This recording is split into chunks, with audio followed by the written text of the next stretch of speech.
الحمد لله نحمده ونستعينه ونستغفره ونؤمن به ونتوكل عليه ونعوذ بالله من شرور أنفسنا ومن سيئات أعمالنا من يهده الله فلا مضل له ومن يضلله فلا هادي له ونشهد أن لا إله إلا الله وحده لا شريك له ونشهد أن سيدنا ومولانا محمدا عبده ورسوله صلى الله تعالى عليه وعلى آله وأصحابه وأزواجه وذرياته وأتباعه وبارك وسلم تسليما كثيرا. أما بعد فأعوذ بالله من الشيطان الرجيم. بسم الله الرحمن الرحيم. لقد من الله على المؤمنين إذ بعث فيهم رسولا من أنفسهم يتلو عليهم آياته ويزكيهم ويعلمهم الكتاب والحكمة وإن كانوا من قبل لفي ضلال مبين. صدق الله العظيم. محترم دوستو بزرگوں، مختصر وقت ہے اور اللہ کے فضل سے بات ایسی ذہن میں آئی ہے کہ جس کے لیے کافی مجلسیں چاہیے. اور یہ بات جو ذہن میں آئی اس کی وجہ ہے، وجہ یہ ہے کہ ہمارا اسلامی مہینہ ربیع الاول شروع ہو چکا ہے. آج 3 تاریخ ہے. اب یہ مہینہ جب آتا ہے تو فوراً ہمارے ذہن میں ہمارے آقا محمد مصطفیٰ صلی اللہ علیہ وسلم کی یاد تازہ ہو جاتی ہے. تو میں نے یہی سوچا کہ مہینے کی مناسبت سے آپ کا تھوڑا تذکرہ ہو جائے. یہ بھی ایک محبت کی علامت ہے اور اس کی برکتیں ہیں صرف تذکرے میں. تو اگر کوئی آدمی آپ کی اتباع کر لے تو اس کی کیسی برکتیں ہوگی. بہت برکتیں ہیں. اس کے لیے وقت چاہیے بتلانے کے لیے، سمجھانے کے لیے. صرف تذکرے میں ایک بہت بڑے شاعر اسلام جنہوں نے قصیدہ بردہ لکھا ہے، علامہ بوصیری رحمت اللہ علیہ. ان کو پیرالسس تھا، لکوا تھا، اپاہج تھے، پیروں سے چل نہیں سکتے، معذور تھے بیچارے، یمن کے رہنے والے. ان کو زیارت ہوئی اللہ کے رسول صلی اللہ علیہ وسلم کی. اللہ کے رسول صلی اللہ علیہ وسلم نے خواب میں ارشاد فرمایا کہ آپ میری مداح میں کچھ اشعار لکھو اور میری مظہر پر آ کر اس کو پڑھو. اللہ سے امید ہے انشاءاللہ آپ کی یہ بیماری دور ہو جائے گی. پیدائشی اپاہج، معذور، دونوں پیروں سے چل نہیں سکتے ہو. زبردست شاعر تھے، اشعار لکھے ہزاروں کی تعداد میں. یہ جو آپ نے سنا ہوگا فون میں، رنگ ٹون میں، یا آپ حج یا عمرے کے لیے جاتے ہیں تو وہاں پر جو دکانیں ہوتی ہے کیسٹ کی، تو وہاں پر آپ نے نعتیں سنی ہوگی، طلع البدر علینا من ثنیۃ الوداع. یہ قصیدہ بردہ کے شعر ہیں، علامہ بصیری رحمۃ اللہ علیہ نے لکھے ہیں. عجیب و غریب اشعار ہیں. آپ کی پوری سیرت بیان فرما دی، واقعیتاً دل رکھ دیا، کیا محبت کا اظہار فرمایا ہے. اشعار لکھے. جب مکمل ہو چکے مدینہ تشریف لائے اور آپ کو جیسا حکم تھا مزار پر پہنچے اور اشعار پڑھنا شروع کیا. جب مکمل ہو چکے رات کو سو گئے. وہی پہلے تو بہت آسانی تھی، اب ذرا قانون آ چکے ہیں بہت سخت. پہلے تو مزار بھی نظر آتا تھا، قبر جس طرح قبرستان میں ہوتی ہے ایسی قبریں نظر آتی تھی. تو سو گئے وہاں. صبح میں جب اٹھے تو چلتے ہوئے دونوں پیر اچھے ہو گئے.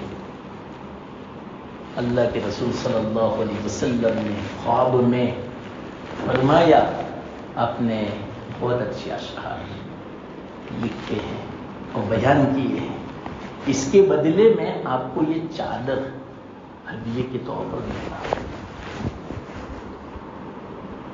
بعض روایتوں میں ہے جب صبح اٹھے تو وہ چادر وہاں موجود تھی. خواب میں جو اللہ کے رسول صلی اللہ علیہ وسلم نے عنایت فرمائی وہ چادر تھی وہاں. کتنا خوش نصیب ہو. آپ اندازہ لگاؤ وہ چادر کتنی مبارک ہوگی جو اللہ کے رسول صلی اللہ علیہ وسلم نے گویا اس عالم سے عطا فرمائی خواب میں. آج روایتوں میں یہ لکھا ہے، علامہ ادریس کاندھلوی بہت بڑے علامہ محدث ہیں، مفسر ہیں، شیخ ہیں، انہوں نے یہ بات لکھی. اسی بنا پر انہوں نے اپنے پورے قصیدے کا نام ہی قصیدہ بردہ رکھا. حالانکہ آپ کی مدح میں ہو تو آپ کی تعریف میں ہے، لیکن اس کے بعد اس کا نام بردہ رکھا. بردہ کا معنی چادر. وجہ کیا؟ چادر آپ نے عنایت کی تھی، اس بنا پر اس کا نام بردہ رکھا. علماء فرماتے ہیں اس سے پتہ چلا واقعتاً جس مجلس میں اللہ کے رسول صلی اللہ علیہ وسلم کا ذکر ہوتا ہے وہاں اللہ کی رحمتیں نازل ہوتی ہے اور بیمار آدمی کو شفا ملتی. صرف تذکرے میں، بلکہ ایک اور تاریخ کا واقعہ مجھے یاد آیا سنا. جس وقت ہمارے آقا محمد مصطفیٰ صلی اللہ علیہ وسلم کی ولادت ہوئی، واقعی فیل کے 50 دن کے بعد واقعی فیل جو پیش آیا تھا وہ بھی آپ کی برکت سے ہوا تھا. اس کو ارحاسات بولتے ہیں.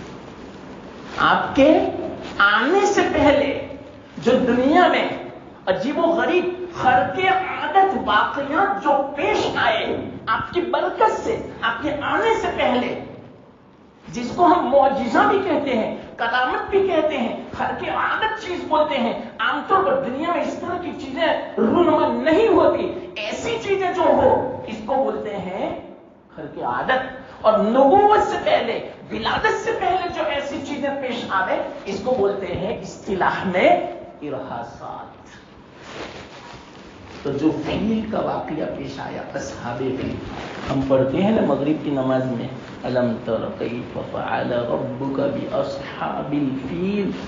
زبردست واقعہ پیش آیا. میں نے کہا اس کی تفسیر کے لیے تو بڑی مجلسیں چاہیے. اشارہ میں کرتا ہوں صرف، وہ آپ کی برکت تھی. 50 دن کے بعد آپ کی ولادت ہوئی. جب ولادت ہوئی وہ واقعات بھی عجیب ہے اللہ اکبر. ایسے واقعات آپ نے کسی کے بارے میں نہ سنے ہوں گے نہ دیکھے ہوں گے، کسی نبی کے بارے میں بھی. کیوں نہ ہو ایسے واقعات جس کے لیے دنیا کا وجود ہے. آپ نہ ہوتے تو دنیا کا وجود بھی نہ ہوتا. آپ نہ ہوتے انبیاء کی نبوتیں بھی نہ ہوتی. اس سے بڑی کیا چیز بولو؟ سب سے بڑی اگر کوئی نعمت ہے نبوت. یاد رکھنا اس بات. دینی نعمتوں میں اس سے اونچی کوئی نعمت نہیں. اسی بنا پر انبیاء کا جو مرتبہ ہے اس سے بڑا مقام کسی کا نہیں. اور تمام انبیاء میں سب سے بڑے مرتبے والے ہمارے آقا، اس بنا پر ہمارے نبی کا جو مقام ہے ایسا مقام کسی نبی کا نہیں. میدان حشر میں جب آپ کو اللہ کے رسول صلی اللہ علیہ وسلم کو اس مقام پر اٹھایا جائے گا تمام انبیاء دیکھتے رہ جائیں گے. اس طرح ہم سب اپنے آنکھوں سے دیکھیں گے وہ کیا منظر ہوگا. دعا کرو ہمارا ایمان باقی رہے تو دیکھنے کا موقع ملے گا. صرف اپنے ایمان کی فکر مت کرنا، اپنے اولاد کی بھی ایمان کی فکر کرنا کہ وہ بھی دیکھیں بیچارے. سمجھے گا؟ سب سے اونچا مقام جس مقام کا نام ہے مقام محمود. ہم اذان کے بعد جو دعا پڑھتے ہیں وہ اللہم رب هذه الدعوۃ القائمہ، وہ تو درود شریف بھی ہے. اس طرح کا اللہم رب هذه الدعوۃ التامۃ والصلاۃ القائمہ آت محمدا الوسیلہ. وسیلہ کیا ہے؟ یہی مقام محمود جو کسی کو نصیب نہیں ہوگا. تمام انبیاء نفس کے عالم میں انبیاء اللہ کے رسول صلی اللہ علیہ وسلم کے پاس آئیں گے. کچھ کرو، اللہ کو مناؤ. تو ہمارے آقا اللہ اٹھائیں گے. اللہ فرمائیں گے بولو محمد کیا ہے، مجھ سے سفارش کرو، اشفا سفارش کرو. آپ کی سفارش کرو انشاءاللہ. یہ مقام تمام انبیاء دیکھتے رہ جائیں گے، کسی کو نصیب نہیں ہے. سب سے اونچا مقام تو ہمارے آقا محمد مصطفیٰ صلی اللہ علیہ وسلم. اتنے اونچے نبی جب دنیا میں تشریف لائے تو کیا واقعات پیش ہوئے میں بیان دینا. خرق عادت چیزیں ولادت سے پہلے اور ولادت کے وقت اور جب پیٹ میں تھے اس وقت کے واقعات، یہ سب تذکرہ ہے. یہ میں کیوں کرتا ہوں معلوم؟ اشارے میں یہ مناسبت ہے مہینے کی. آپ تشریف لائے، کم سے کم آپ کا تذکرہ ہونا چاہیے. بڑی برکتیں ہیں، بڑی رحمتیں ہیں. تو جس وقت ولادت ہوئی یمن کا ایک آدمی تاریخ میں لکھا ہے، تاریخ الخمیس، شاید کوئی کتاب ہے، بہت پہلے دیکھی تھی میں نے. تاریخ الخمیس میں ایک واقعہ لکھا ہے. یمن کا ایک آدمی جس کا نام عامر تھا، فجر کا وقت تھا، صبح صادق.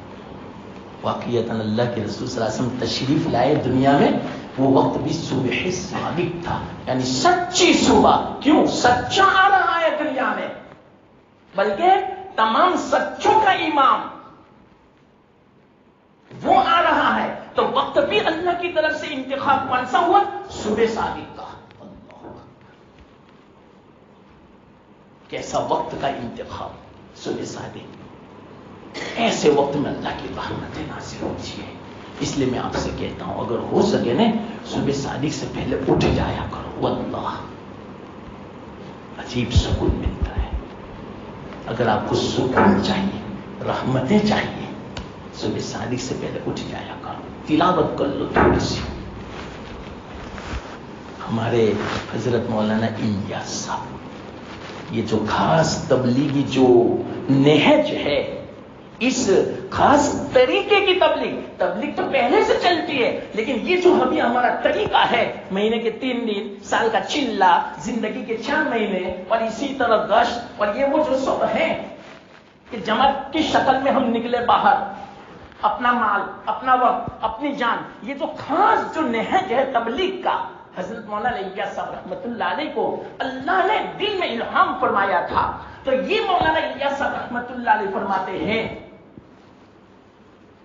کہ میں نے بزرگوں کے اعمال دیکھے، وظائف دیکھے، اوراد دیکھے، سب پر میں نے عمل کیا.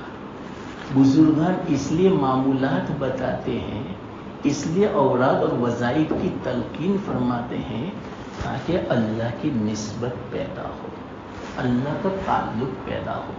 اور واللہ میں کہتا ہوں جب اللہ کی نسبت اور تعلق جب پیدا ہو جائے گا، اس کے بعد کی زندگی آپ خود محسوس کرو گے کہ جو سکون اور راحت اور عافیت ہے، ایسا لگے گا کہ میں جنت میں ہوں دنیا کی میں. اصل جنت تو مرنے کے بعد ملے گی، لیکن جب اللہ کا تعلق ہو جائے گا، ہماری نسبت اللہ سے ہو جائے گی، اس کے بعد کی زندگی کا لطف کچھ اور ہوگا. وہ تو تجربے کے بعد پتہ چلے گا، باتوں سے نہیں سمجھا سکتا، میں عمل سے پتہ چل سکتا ہے اللہ کی نسبت. حضرت مولانا الیاس صاحب فرماتے ہیں تمام بزرگان اسی لیے اوراد اور وظائف دیتے ہیں، اسی لیے معمولات دیتے ہیں کہ اللہ کی نسبت اور تعلق پیدا ہو. حضرت فرماتے ہیں میں نے جتنا زیادہ جلدی نسبت پیدا کرنے والا عمل کلام مجید کی تلاوت میں دیکھا، ایسا کسی بزرگ کے وظیفے میں، ورد میں، معمولات میں نہیں دیکھا. اگر اللہ سے تعلق اور نسبت پیدا کرنی ہے اور جلدی پیدا کرنی ہے تو صبح صادق سے پہلے تلاوت کر لو، اندر دیکھ. یہ کون کر سکتا ہے؟ جو جلدی اٹھے گا. 2 رکعت پڑھ لیا کرو مسلمان، جو توفیق ہو. یہ تو میں کم سے کم کہتا ہوں 2 رکعت پڑھ لیا کرو. آپ کا دین کیسا جاتا ہے مجھے بعد میں کہنا. زندگی کا کوئی بھروسہ نہیں، کم ہوتا جا رہے مسلمان. تہجد کی پابندی کر لو، اس کی برکت سے فجر تو ہوگی پابندی سے، تلاوت بھی ہو جائے گی، معمولات بھی ہو جائیں گے، پھر پورا دن کماؤ، کوئی حرج کی بات نہیں، اس کا اثر پورا دن پڑے گا. برکتیں پھر بعد میں دیکھنا، رحمتیں دیکھنا اللہ کی طرف سے. ہمارے مسائل کس طرح حل ہوتے ہیں، چٹکی میں حل آتے ہیں. ہماری مشکلات کس طرح آسان ہوتی ہے، آپ کو وہم و گمن میں بھی نہیں ہوگا. اللہ آپ کو روزی اس طرح پہنچائے گا، آپ کے گمن میں بھی نہیں ہوگا. اس طرح کے راستے اللہ کھول دے گا، اس کی پابندی کر لو. یہ تو ایک معمولی بات ہے دنیا کا، اصل تو اللہ سے تعلق پیدا ہوگا. یہ ہے صبح صادق کا وقت، اتنا سہانا وقت ہے واللہ. 24 گھنٹوں میں ایسا وقت کوئی نہیں ہے. جنت کا مزہ ہے، جنت کی رحمت ہے. علامہ عبد الماجد دریابادی بہت بڑے علامہ گزرے ہیں، حضرت تھانوی رحمۃ اللہ علیہ کے خلیفہ. وہ فرماتے ہیں کہ تہجد کے وقت میں خاص اللہ کی رحمتیں نازل ہوتی ہے. وہ رحمتیں خاص ہوتی ہے، لیکن اسی کو ملتی ہے جو نماز پڑھتا ہے، تلاوت. سونے والے کو نہیں ملتی. اب آپ ہی بتاؤ جو فجر میں بھی سو جا رہے ہیں کیا حال ہوتا ہوگا. حدیث میں بڑی وعیدیں ہیں. یہ تو بیچ میں ایک ضمن بات آئی تھی، صبح صادق کے وقت اللہ کے رسول صلی اللہ علیہ وسلم دنیا میں تشریف لے، بہترین وقت، اس سے بہتر وقت کوئی نہیں.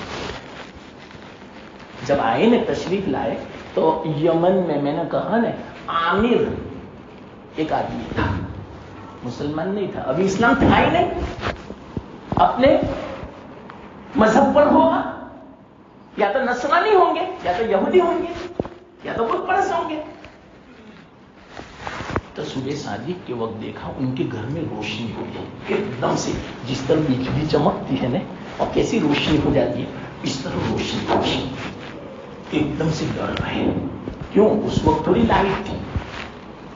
اتنی زیادہ روشنی ہو جاوے تو آدمی ڈر جاوے، پورا گھر چمک اٹھا، روشن ہو گیا.